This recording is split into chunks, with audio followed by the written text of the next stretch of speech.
আসসালামু আলাইকুম বন্ধুরা, আশা করি অনেক ভালো আছে। আমিও ভালো আছি আলহামদুলিল্লাহ। রুবিনা কুকিংয়ের দারুণ মজাদার একটা রেসিপি আসছে চিটাই পিঠে। আর চিটাই পিঠাটা খেতে খাবো অবশ্যই তোমাকে দেখে দিচ্ছি। দেখো গুড় দিয়ে, তো প্রথম থেকে শেষ পর্যন্ত দেখতে থাকো, অবশ্যই ভালো লাগবে। আর ভালো লাগলে কিন্তু অবশ্যই লাইক কমেন্ট শেয়ার করবেন। তো চিটাই পিঠা দেখো একদম কি সুন্দর লাগছে। আর এই খেজুরের গুড় দিয়ে বলো বা আখের গুঁড়ো দিয়ে, তালের গুঁড়ো দিয়ে খুবই ভালো লাগবে। একবার হলে বানিয়ে দেখবে। তো কী কী উপকরণ দিচ্ছি আমি অবশ্যই দেখবো।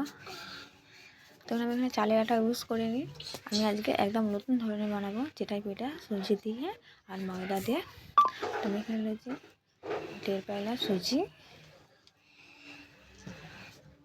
তো বন্ধুরা, সুজিটা গুঁড়ো করতে হবে না, মিহিন সুজিটা লেবে যাবে, ভালোভাবে হয়ে যাবে।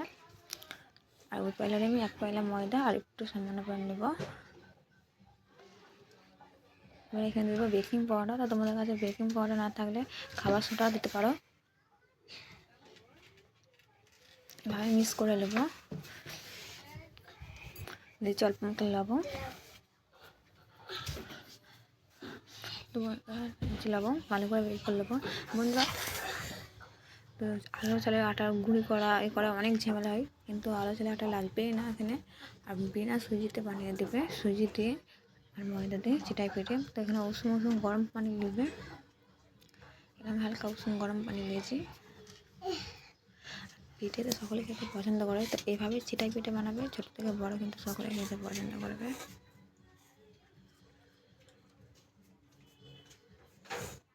তো ভালো করে বেটারটা আমি এভাবে পানি দিয়ে একটু গরম পানি, এটা আমি 10 মিনিট রেস্টে রেখে দেবো সাইডে। তো 10 মিনিট পরে আমি আবারও চলে আসবো। আর একবার হলে বাড়িতে পানি দেবে।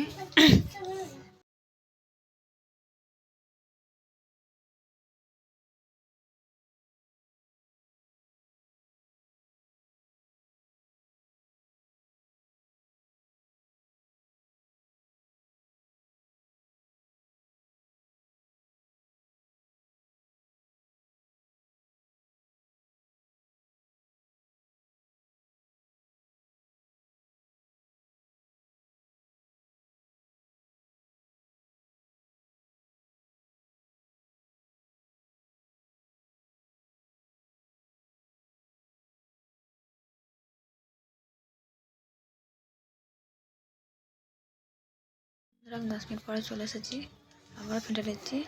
অল্প অল্প করে আমি 1 চামচ করে দিয়ে দেখো, যে পিঠা তৈরি করা ডাইসও লাগবে না, কিচ্ছু লাগবে না, একদম কড়াতে দিয়ে এরকম। আর দেখো এরকম ঢাকনা দিয়ে দিলে হয়ে যাবে। বা তোমাদের কাছে সিলভার ঢাকনা থাকলে হবে, স্টিল থাকলে হবে। আমার কাছে কাঁচের আছে, আমি কাঁচের দিয়ে করছি। তো এইভাবে বাড়িতে অবশ্যই এরকম চিটা পিঠা বানিয়ে দেখবেন, খুবই ভালো লাগবে। আর সামনে পৌষ মাস, আর পৌষ মাসে তো খুব ভালো লাগবে। এভাবে আমি একটা করে সব বানিয়ে নেবো। আর ছোটো থেকে বড় কিন্তু সকলে পছন্দ করে এভাবে চিটাই পিঠে, একবার হলে বানিয়ে দেবে।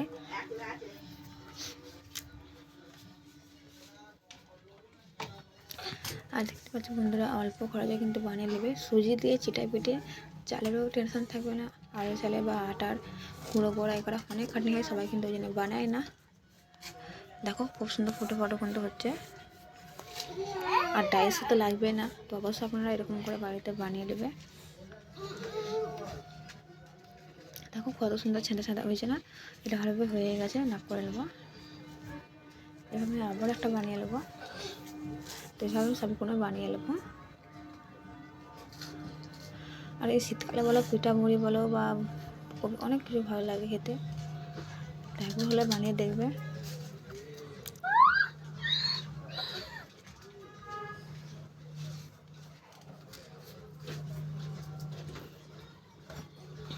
অল্প খরচেতে মাত্র 10 টাকা সুজি আর 5 টাকা ময়দা আর গুড়, মাত্র 20 টাকা এটা আমি চিটা পিঠা বানিয়েছি।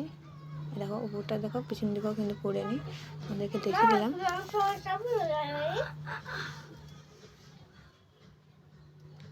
আবার আমি এভাবে করে নেবো, কিন্তু তলাটা একদম করবে না।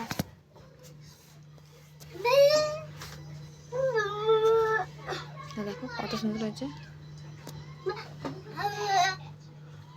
আবার আমি এভাবে করে নেবো।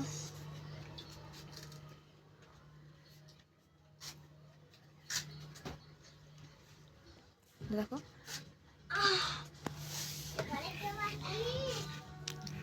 তো একবার হলে এইভাবে বাড়িতে অবশ্যই চিটাই পিঠা বানিয়ে দেখবেন বন্ধুরা, খুবই ভালো লাগবে। ছোট থেকে বড় সকলেই কিন্তু খেতে পছন্দ করবে।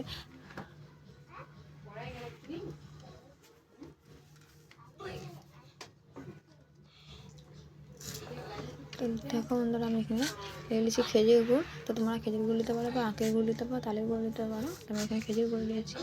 আর চিটাই পিঠা দিতে খেতে খুবই সুন্দর লাগবে, এভাবে ডুবিয়ে ডুবিয়ে খেতে খুবই ভালো লাগবে। ভালো থাকবেন, সুস্থ থাকবেন, আবার দেখা চলে কিন্তু সাবধানে থাকবেন।